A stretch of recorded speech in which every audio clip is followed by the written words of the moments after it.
তো এরা ভেবে নিয়েছে দিনের পর দিন এইরকমই করে যাবে, এইরকম করে ভিউজ কামাবে, একে একে কথা বলবে, ওকে কথা বলবে।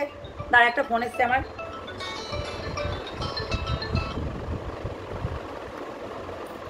হ্যাঁ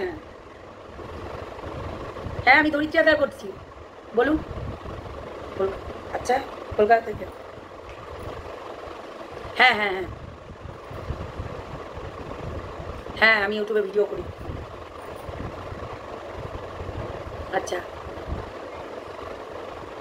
আমি স্যার আমার তো গালাগালি নিয়েই, আমি তো ওখানে আসলে ভিউয়ার্সরা আমাদেরকে প্রচন্ড বাজে বাজে কথা বলে স্যার।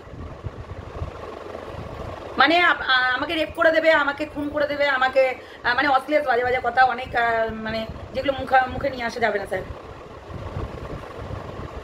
হুম, আচ্ছা, কমপ্লেন করেছে? আচ্ছা, কোথা থেকে? হ্যালো বন্ধুরা, কেমন আছো তোমরা? সবাই নিশ্চয়ই ভালো আছো, আমিও ভালো আছি। তো কথাটা হচ্ছে, একটা ছোট্ট করে ভিডিও, আমি আগের ভিডিওটাই বলেছিলাম যেহেতু, সেই ভিডিওটা করতে আসলাম যে 10 লাখ টাকার কথা। তোমরা কিছুদিন আগে দেখেছো যে এই আমাদের পিঙ্কি কাকিমা, যেটা কিনা নিজের মেয়ের জন্য একটা স্টোরি দিয়েছিল। কি দিয়েছিল? স্টোরি, হোয়াটসঅ্যাপে। তো হোয়াটসঅ্যাপে কিন্তু একটা স্টোরি দিয়ে লিখেছিল যে 10 লাখ টাকা দিয়ে দিলেই তার মেয়ের নাকি ডিভোর্স হয়ে যাবে, কিংবা ডিভোর্স দিয়ে দিবে, 10 লাখ টাকা দিলেই সমস্ত কিছু ক্লিয়ার হয়ে যাবে।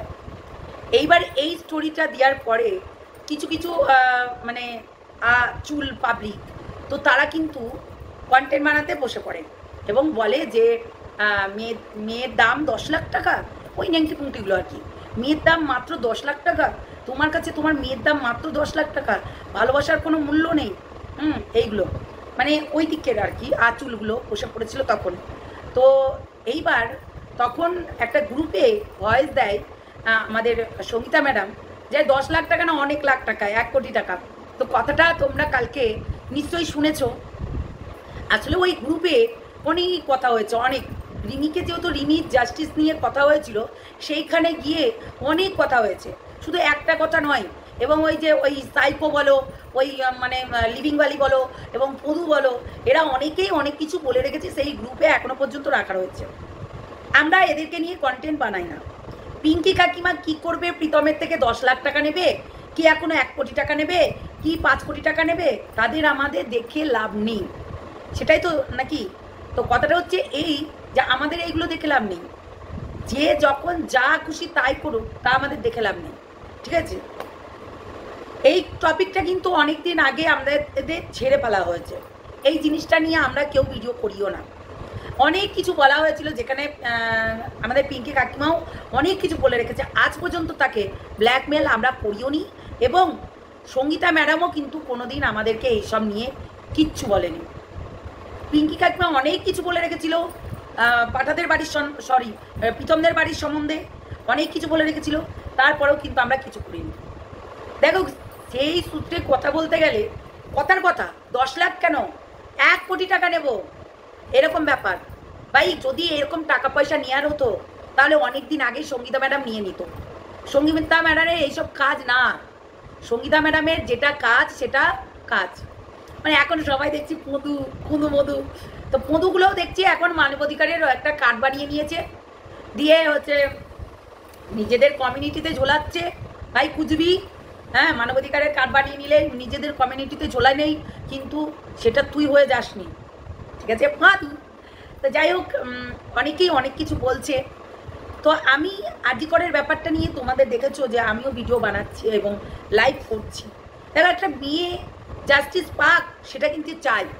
আমি ভাঙা টিনের বেলালেও কিন্তু দিদিভাইকে রিকোয়েস্ট করেছিলাম যাতে ওখানে, বলেছে হ্যাঁ তুমি তোমার মতো চালাও, তুমি যদি পারো ওর সঙ্গে একবার কথা বলো, তাহলে হয়তো জিনিসটাকে সমাধান করা যাবে।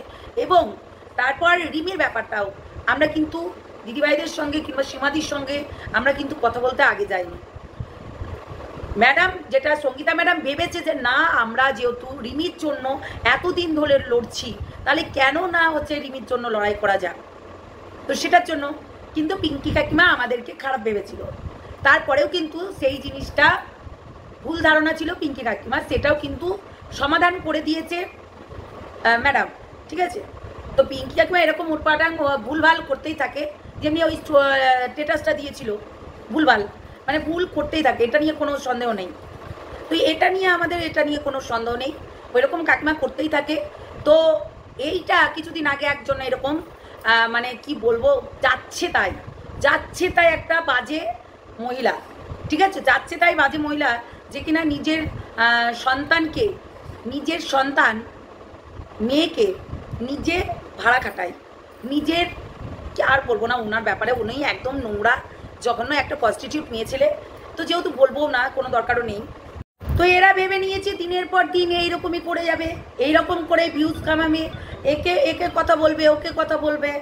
তার একটা ফোন এসছে আমার।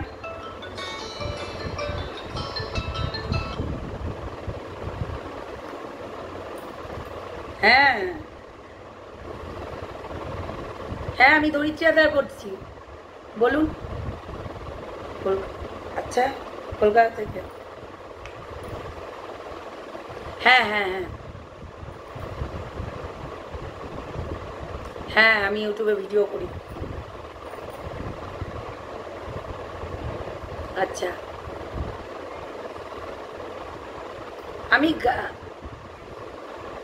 স্যার আমার তো গালাগালি নিয়েই, আমি তো ওখানে আসলে ভিউয়ার্সরা আমাদেরকে প্রচন্ড বাজে বাজে কথা বলে স্যার, মানে আমাকে রেপ করে দেবে, আমাকে খুন করে দেবে, আমাকে মানে অশ্লীল বাজে বাজে কথা অনেক, মানে যেগুলো মুখে নিয়ে আসা যাবে না স্যার। হুম, আচ্ছা, কমপ্লেন করেছে। আচ্ছা, কোথা থেকে? আচ্ছা, দমদম থেকে আপনাকে কমপ্লেন করেছে কলকাতায়। আচ্ছা, এইরকম ভাবে না, আমি তো কোনো কিছু বলিনি স্যার, আরজিকর নিয়ে তো আমার কোনো কিছু, আমার যেটা মতামত সেটা আমি বলেছি স্যার, আমি তো এমন কোনো খারাপ কথা বলিনি।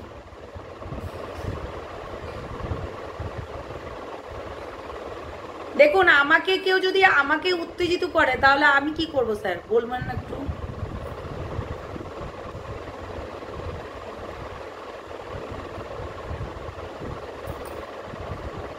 সে তো অবশ্যই স্যার, কিন্তু এই নাম্বারটা আপনার কাছে কোথা থেকে গেল স্যার, আমি একটু এটাই মানে কনফিউজ।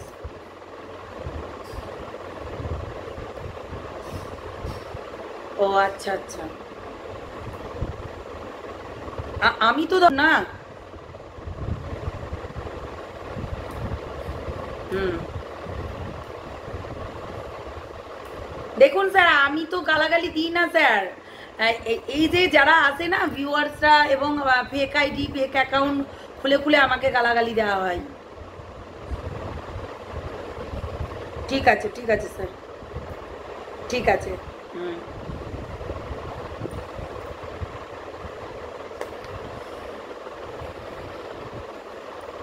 আচ্ছা, আমি এই ভিডিওটা আর বেশি বড় করছি না, কেন একটা ভিডিও করতে করতে ফোন চলে এসছে, আনকমন নাম্বার বলে আমি ধরলাম, বুঝতে পারলে? তো যাই হোক, কেউ কমপ্লেন করেছে করুক, তাতে কিছু যায় আসে না, কেননা এইরকম আমি প্রতিবাদ করি। তোমরা দেখেছো যে এই লাইভে আমাকে গালাগালি দেওয়া হয়, মন্দ গালাগালি করা হয়, যেখানে আমাকেও কিন্তু অশ্লীলভাবে বাজে বাজে মানে মন্তব্য করে।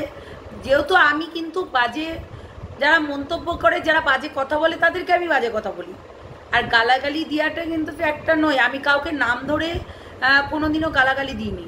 হ্যাঁ, একটা প্রস্টিটিউট আছে, আমি বলেছি, সে একটা বাচ্চা মেয়েকে শেষ করেছে, সেটা বলেছি। আমি ভয় পাই না, আর ভয় পাবো না। ঠিক আছে, চলো রাখছি, দেখি কি করা যায়।